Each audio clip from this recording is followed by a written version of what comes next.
sorry it's super windy today for some reason, like it's kind of sucky. But okay, so something happened recently that just, I know I've been needing to record a video, but today I was like, okay, you know what, definitely I'm gonna do it. So let me just catch you up for a second. So I had my pediatrics exam. I managed to pass it. It wasn't that easy just because, I don't know, peds are a little bit different. It's just different when you've been learning so much about adults, and peds is pretty much like med surg for children.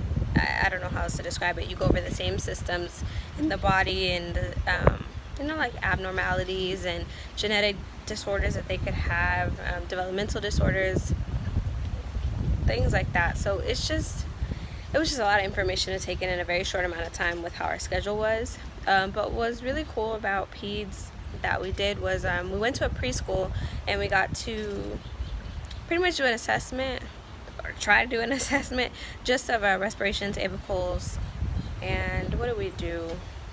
Like the type of play that we observe with different age groups. So we got to see, what was it, like 12 to 15 months. I think we saw like 15 to 18 months, 2 to 2.5 years old, and I think that was it. Oh no, I think we saw 7 to 15 months as well. 7 months to 15 months, yeah. So that was nice to see them, play with the kids a little bit, try to get them comfortable. But so what happened today? No matter how long it took you to get where you are or to accomplish your goal, the important thing is that you accomplish that goal. And there's so many people that will try to basically like discredit the hard work that you've put in because it didn't happen in their set time frame of when they think that your life should be reaching certain milestones. And it's just so important that you just don't let that get in your head. No matter what, no matter who did it, how they did it, when they did it, whatever, just don't let that get into your head, because it's so crazy. Like sometimes, like this is my second degree. Granted, I wasn't really doing all that much with psych prior, but I mean, it's applicable to pretty much anything you could do in your life with a psych degree. But I wasn't doing that much with psych, right? And so, I've done a bunch of different jobs here and there. All pretty much I've been really excited about. I've learned something from every single experience that I've had. But granted, I'm 28 now, so my career is pretty much just now starting once this school year is over. But there's people that'll be like, oh, well, I'm doing this now. Oh, well, that's cool that that's what you're doing, but, well, I just bought a house, and, oh, I'm married already. Oh, you don't have kids yet? Oh, blah, blah, blah. Like, you know what? Save it. Save it. Because I'm not walking in your shoes. I can't tell you how you should live your life, but for sure you are not walking in mine either.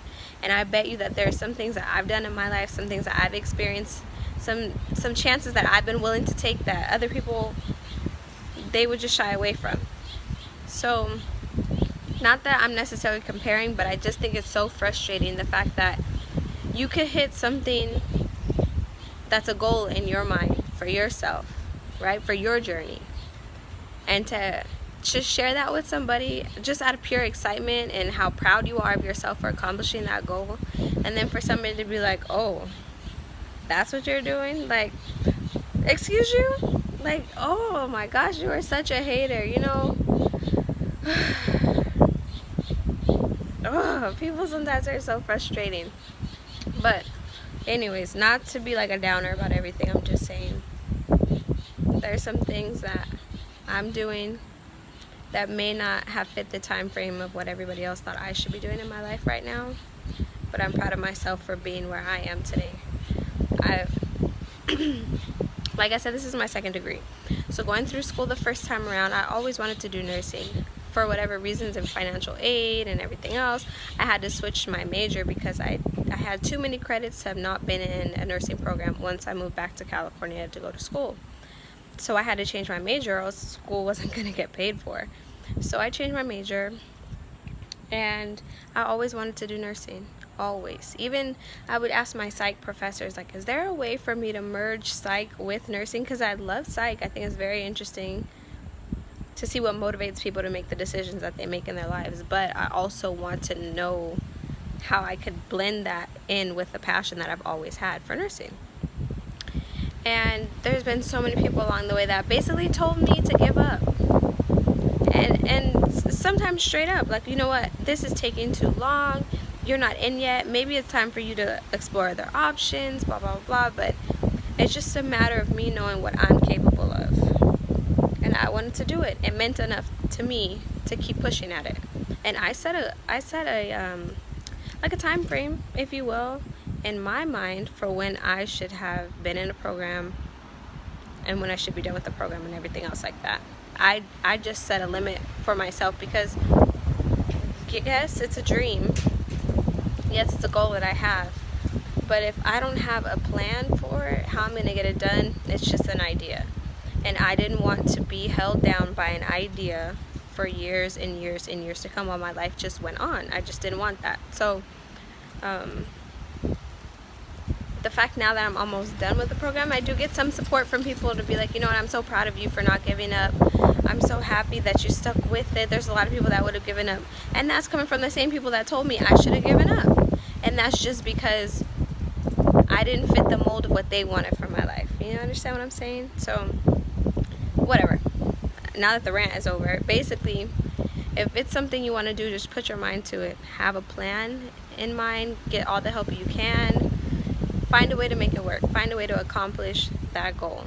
And make it up in your mind that there's nothing anyone can say, anything can happen, no one can do to you that is going to deter you from that. Because there's going to be people every step of the way that try to break you down. Even I'm this close to the end and I got people talking crap still.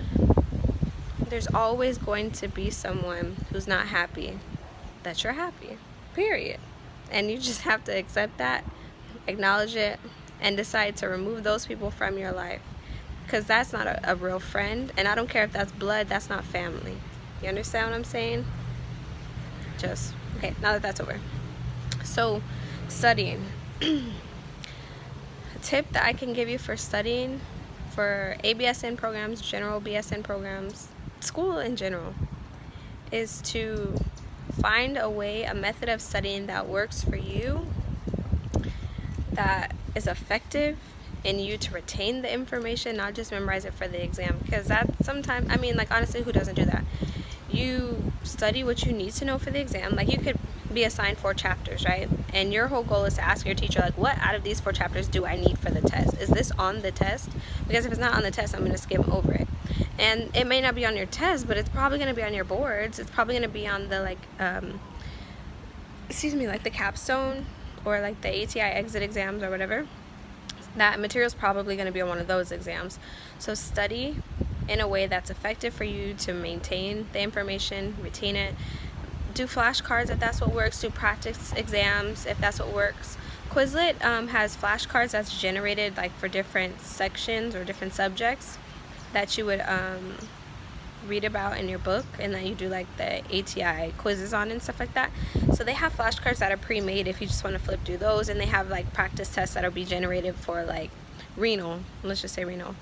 So they'll have like, you know, the ATI little quizzes or whatever that you do based on the scenarios, but Quizlet will have a renal section and it'll generate flashcards for you, like matching, multiple choice questions, stuff like that. So it's really effective if you really can generate a couple, maybe like an hour a week or so, just to do some practice questions. It's helpful. These books, I actually brought it with me today.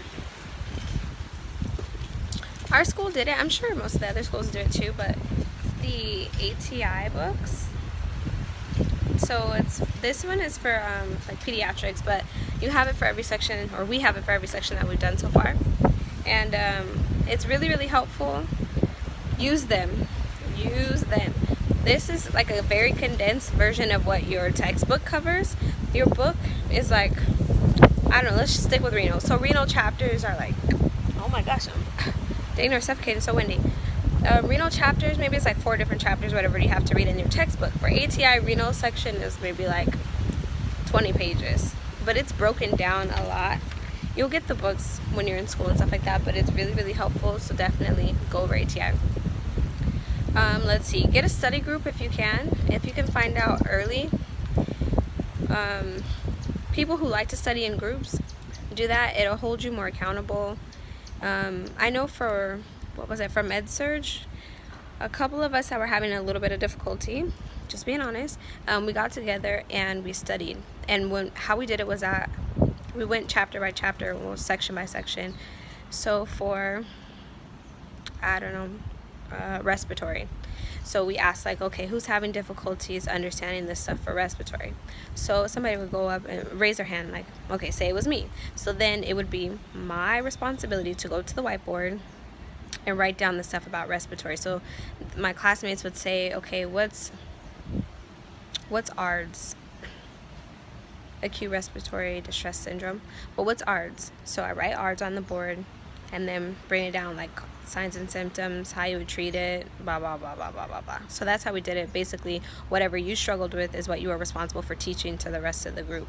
And then that way they can help you kind of decipher what part you're mixing up with something else, what maybe you just didn't understand altogether. Just help clarify in any way that they can. But it was really helpful for us that way. We all did really well on the exams that way.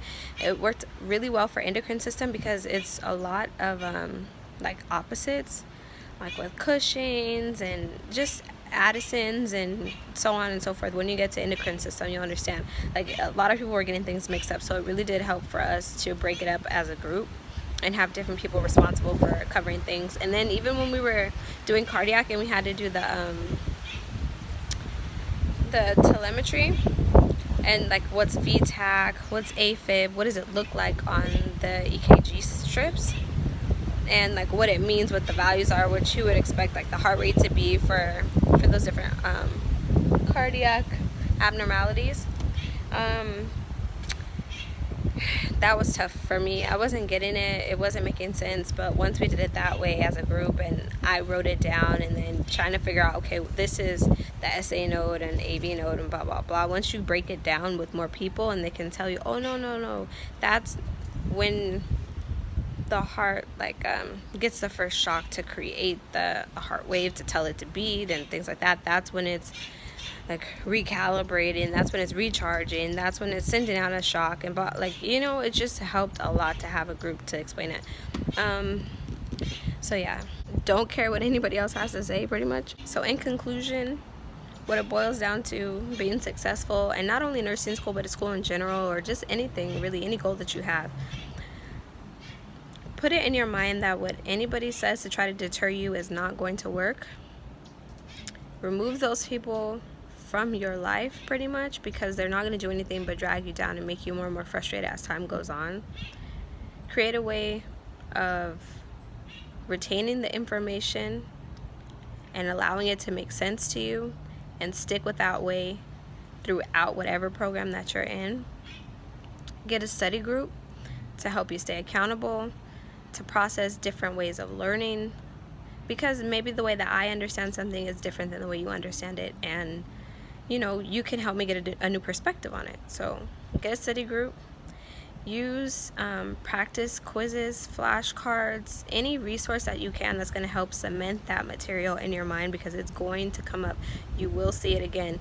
And we just took our first practice test for the capstone, because we get out of school in a couple months. We finished November 30th. Woo-hoo.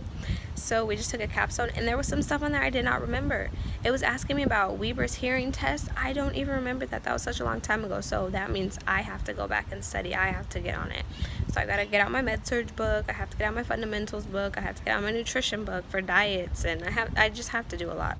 Reintroducing it to myself, because not like I don't know what it is altogether. It's just some things I've forgotten about. So reintroduce yourself to things. Never be afraid to ask for help. Whether it be your classmates, your instructors, someone who's not even in your class, a teacher that you had for a different subject, whatever. Never be afraid to ask for help, because at the end of the day, that's your success that you're playing with, really. Either it's worth it to you to ask for help, or you'd rather struggle through it. And if you don't have to struggle, why struggle? These people are here to help you, and they want you to succeed. So ask for help and last but definitely not least, never give up. It doesn't matter.